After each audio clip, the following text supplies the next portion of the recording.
Hi friend, आप सभी का आंसर राइटिंग क्लास में स्वागत है। आज का टॉपिक है समुद्री प्रदूषण। यह है जीएस पेपर 3 पर्यावरण और आपदा प्रबंधन से आप इसे जोड़ सकते हैं। अगर इस साल स्टेट ऑफ हॉर्मुज कितने में चर्चा था और तेल को लेकर भारत भारत भारत यहाँ से लो यहाँ से लो वहाँ से लो कम पैसे में, और अमेरिका कितना सनसन लगाए हुए था। तो जैसे कि state of Hormuz UPSC pre में तो क्वेश्चन उन्होंने पूछ लिया। अगर मेंस पे क्या क्वेश्चन बन सकता है, आप एक्सपेक्ट इसी तरह कर सकते हैं। और उसके बाद पीवाईक्यू जाके आप जब एनालिसिस करेंगे तो वहाँ इस पीवाईक्यू से भी आप एक्सपेक्ट कर सकते हैं कि यूपीएससी करंट में था तो ऐसे क्वेश्चन बन सकता है।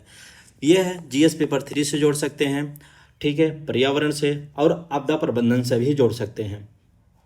आज का टॉपिक है समुद्री प्रदूषण।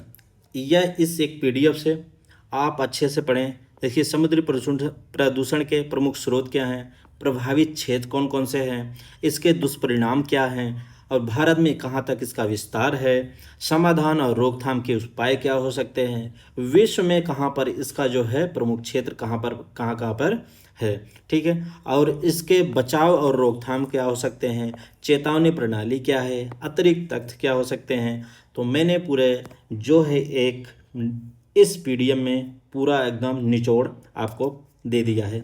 यह पीडीएफ आपको हमारे IAS HOM टेलीग्राम चैनल पे वहाँ पे मिल जाएगा। आप वहाँ से ज्वाइन करें मेरा टेलीग्राम चैनल और इसे डाउनलोड कर लें।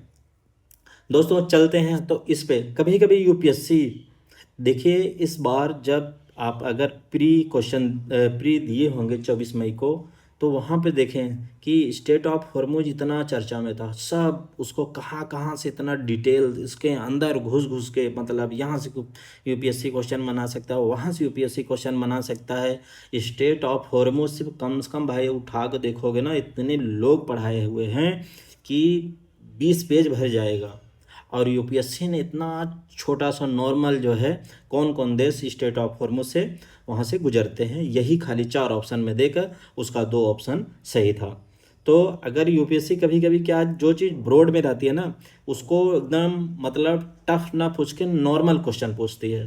तो हो सकता है कि यूपीएससी ऐसे भी नॉर्मल एक लाइन का क्वेश्चन पूछ ले कि समुद्री प्रदूषण क्या है, इसके प्रमुख स्रोत और दुष्परिणामों की विवेचना करें। इस पर सिर्फ नॉर्मल क्वेश्चन पूछ सकता है।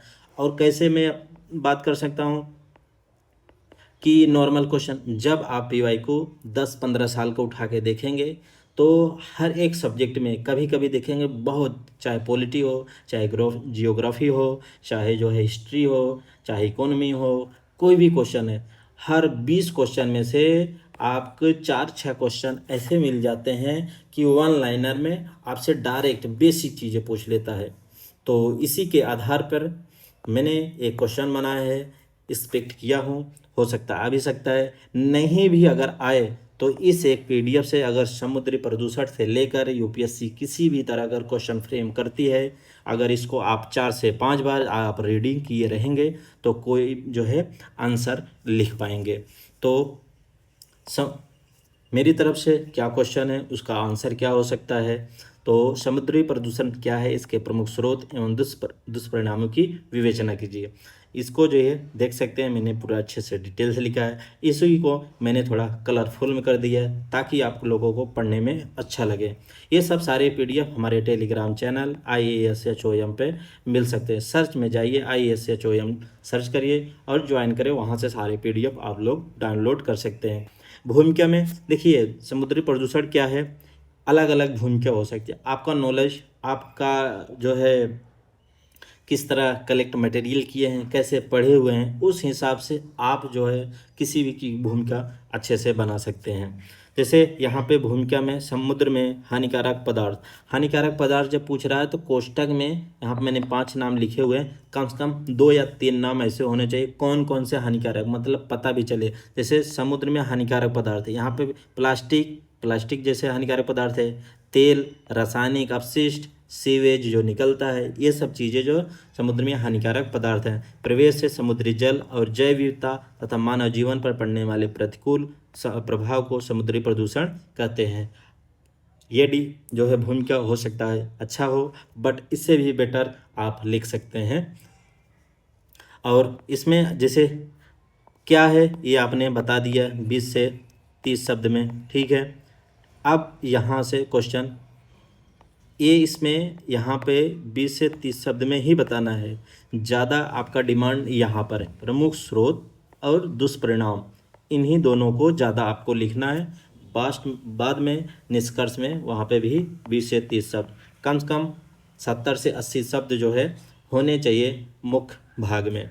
मुख्य स्रोत में भूमिका हमने लिख दिया, बट आपको आंसर राइटिंग करते समय भूमिका, मुख्य स्रोत और निष्कर्ष ये सब चीज़ें नहीं डालना है, ठीक है। हाँ, नहीं, यहाँ पे जो लिखा हुआ है प्रमुख स्रोत, इसको यहाँ हेडिंग डालना है, और दुष्परिणाम क्या है वहाँ पर हेडिंग डालना है, मुख्य भाग नहीं लिखना है बस। और देखिए यहाँ पे भी मुख्य स्रोत खाली कौन, नाम खाली बताना है, दुष्परिणाम क्या कौन कौन से उसको सिर्फ बताना है। प्रश्न के डिमांड को आप जैसे समझेंगे उसी हिसाब से अच्छे से लिख पाएंगे। मुख्य स्रोत में क्या क्या है उसे बता दें आप इसे पढ़ लीजिएगा मेरे PDF से। और दुष्परिणाम कौन कौन से उसे आप बता दें। और निष्कर्ष में आप जो है समुद्र प्रदूषण पर नियंत्रण के लिए अपशिष्ट का वैज्ञानिक प्रबंधन, एकल उपयोग, प्लास्टिक में कमी, सीवेज उपचार, कड़े पर्यावरणीय कानूनों का पालन तथा जन जागरूकता आवश्यक है। स्वास्थ्य समुद्र ही सतत विकास और ब्लू इकोनॉमी का आधार है। आप PYQ में उठा के देखेंगे तो ब्लू इकोनॉमी से क्वेश्चन UPSC इसके पहले पूछ चुका हुआ है। तो ये रहा एस्पेक्ट GS पेपर 3 से एक क्वेश्चन और उसके बाद उसका एक मॉडल आंसर। वीडियो अगर अच्छा लगा हो तो दोस्तों प्लीज़ वीडियो को लाइक एंड सब्सक्राइब करें। ये सब सारे PDF हमारे चैनल पे हमारे टेलीग्राम चैनल पे मिल जाएगा, वहाँ से डाउनलोड करें। थैंक यू दोस्तों, मिलते हैं नेक्स्ट वीडियो में।